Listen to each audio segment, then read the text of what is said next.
Chelsea Clinton was thrust into the spotlight at the age of 12, with all the scrutiny and public criticism that goes along with being the first daughter. And to this day, the negative attention has never stopped. Chelsea Clinton was just a baby when she first hit the campaign trail with her parents in the Arkansas gubernatorial race. And before she was a teenager, Clinton's face was plastered across the newspapers when her dad was elected the 42nd president of the United States. To them, the preteen was fair game. Luckily, the former first daughter learned to handle criticism from a young age. In a 2018 interview with The Guardian, she said, "I've had so much vitriol flung at me for as long as I can literally remember. People saying awful things to me even as a child. To retaliate with crass language or insult someone personally, I just don't think I'm built that way." Clinton wisely believes the viciousness directed at her is more reflective of the person serving it, saying, "I'm just the person they happen to see and recognize, and they're angry, and so that anger kind of spills out." The 1990s were a very different time, and because she was in the public eye, Chelsea was regularly spoofed on Saturday Night Live. Julia Sweeney's impersonations were so unflattering that Hillary was compelled to write an official complaint. But Sweeney hit back on the Fly on the Wall with Dana Carvey and David Spade podcast, arguing, "People were saying how unattractively I was playing Chelsea, and all I did was not wear makeup and put braces on. If you say that, you're saying I'm unattractive." Carvey and Myers piled on, comparing Chelsea's attractiveness to that of Al Gore's daughter in the Wayne's World sketch that wouldn't pass muster today. And SNL creator Lorne Michaels, to whom Hillary wrote personally, later said, "We felt upon reflection that if it was in any way hurtful, it wasn't worth it. She's a kid who didn't choose to be in public life." The biggest scandal of Bill Clinton's political career broke in 1998 when news about his relationship with former White House intern Monica Lewinsky hit the news. Chelsea was in her late teens at the time. Hillary talked about the effect of the scathing headlines on her daughter, telling Today, "She's all right. She has seen many examples of it in her short life. So it's not a pleasant experience, but it's given her the sort of grounding to be able to see what this is and get through it." Reverend Jesse Jackson also vouched for Chelsea's level-headed nature in a chat with the AP, saying, "She was born and bred in the heat of battle. That contributed mightily to her maturity." But Chelsea herself was quiet on the subject until 2008, when she was explicitly asked by a Butler University student about Hillary's response to the affair, firing back, "I do not think that is any of your business."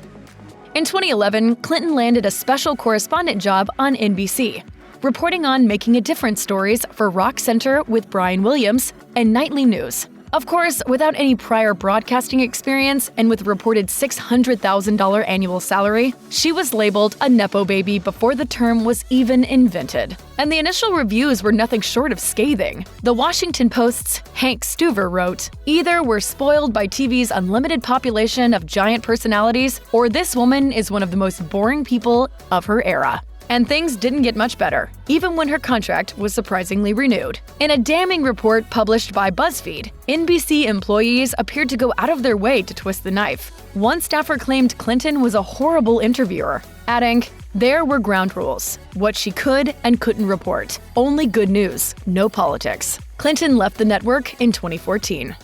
Well, I don't remember a time in my life when my family wasn't being attacked. In 1997, Clinton headed to Stanford University to study history. Her dad was 4 years into his presidency at the time, so it's safe to say that her college experience was anything but ordinary. On Clinton's first day, she was flanked by her parents and the Secret Service, while no less than 250 journalists recorded her every move. Her dorm room was fitted with bulletproof glass, and there were cameras in the hallways. She was even rumored to have a microchip planted in her neck, so then her whereabouts could be tracked. And when it comes to boyfriends, one guy, who chose to remain anonymous, told Vanity Fair that shortly before his one date with Clinton, Bill emailed him to ensure no secrets were spilled to the press. When Clinton decided to get her master's, she wisely decided to study on the other side of the Atlantic Ocean.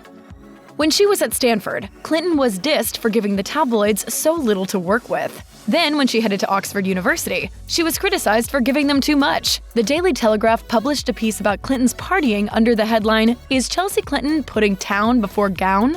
It got worse. After Clinton was spotted on the dance floor in Italy with then-boyfriend Ian Klaus, the New York Daily News wrote, "Looks like Chelsea Clinton has inherited her father's lust gene." A spokesperson for Oxford University publicly reminded her she needed to be in residence at least half of the 11-week term. Vanity Fair reported that Clinton clapped back at paparazzo Clive Postlethwaite, saying, "I've been very good to you." During her Oxford period, Clinton appeared at everything from Versace fashion shows to glitzy film premieres. But she took ownership of her space, telling Women's Wear Daily, "The press is still all over me in London, but on the continent, I can do what I want."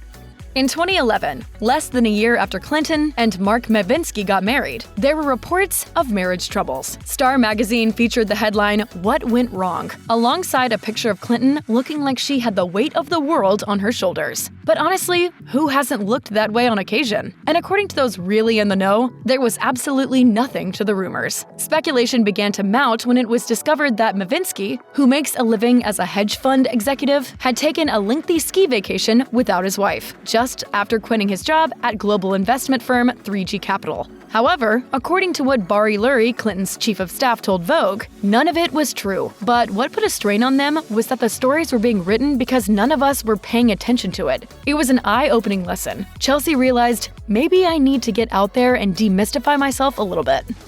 In 2007, Clinton was on hand to support her mother's bid to become president, appearing at dozens of colleges to speak on Hillary's behalf. Of course, not everyone appreciated her efforts, including then MSNBC host David Schuster, who weighed in with an on-air slur in 2008. He asked, "Doesn't it seem as if Chelsea is sort of being pimped out in some weird sort of way?" He didn't specifically name Hillary, but he didn't need to. And the former First Lady wasn't having it, telling the ABC affiliate, "I'm a mom first. I'm a candidate second. And you know, I really am troubled by the pattern of behavior and comments that you hear." Regardless of what was happening in her life, she was always there for me. Schuster was suspended by MSNBC, but his words were still out there. In response, Hillary's team threatened to boycott an Ohio debate scheduled to air on NBC later that month. That elicited a quick and complete apology, with Schuster taking to the airwaves to say, "I used a phrase that was inappropriate. All Americans should be proud of Chelsea Clinton."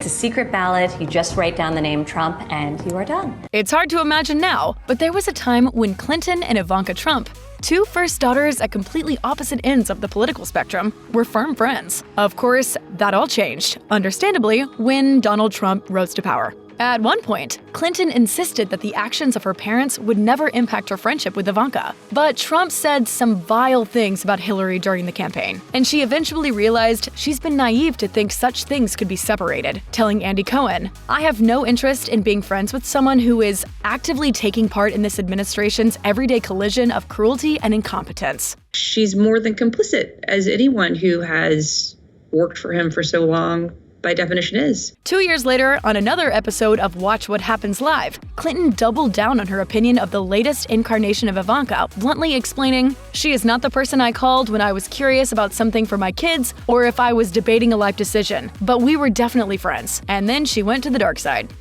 We may be able to say in this room today that no one's mother is currently president, but someday someone's will be. In 2016, Clinton was essentially sent to the principal's office by the tabloid press when she made the apparently unforgivable mistake of failing to accompany her daughter Charlotte to her first day of preschool. Yes, her fiercest critic came out in full force to shame Clinton for missing such an important life milestone, despite the fact Mavinsky and her nanny had been there to document and celebrate Charlotte's introduction to the school system. It wasn't that Clinton was at home watching The View either. She was filling in for Hillary on the presidential campaign trail at the time, after her mom came down with pneumonia. Sounds like a more than valid excuse. But Clinton was still accused of neglecting her mom duties. A disapproving Daily Mail led with the headline, "Chelsea Clinton misses daughter's first day of school." After incurring immediate backlash from working moms and anyone else who realizes we're not living in the Stone Age, the headline was softened to, "It takes a village." Yahoo Life's Erica Ray Chong echoed the general consensus, saying, "That headline only reinforced the sad notion that no matter how successful you are, women will still be judged on their role as a mother." In 2019, Clinton attended a New York University vigil held for victims who lost their lives in a mass shooting at a New Zealand mosque. Unfortunately, her attendance wasn't appreciated by everyone. In fact, she was confronted by several protesters and even blamed for helping to inspire the massacre. The protesters' disdain appeared to stem from a tweet Clinton posted about Minnesota Democratic Representative Ilhan Omar, who 3 years earlier had become one of the first Muslim congresswomen. Clinton's tweet was in response to Omar's suggestion that American policy was being too strongly affected by the Israeli lobby. The post read, "We should expect all elected officials, regardless of party, and all public figures to not traffic in anti-Semitism." At the vigil, Clinton's most vocal critic confronted her, saying, "49 people died because of the rhetoric you put out there." Clinton's response was short and to the point. She calmly replied, "I'm so sorry you feel that way." Many people rose to Clinton's defense, even including Donald Trump Jr., who unironically tweeted, "We should all be condemning anti-Semitism and all forms of hate. Chelsea should be praised for speaking up. Anyone who doesn't understand that is part of the problem."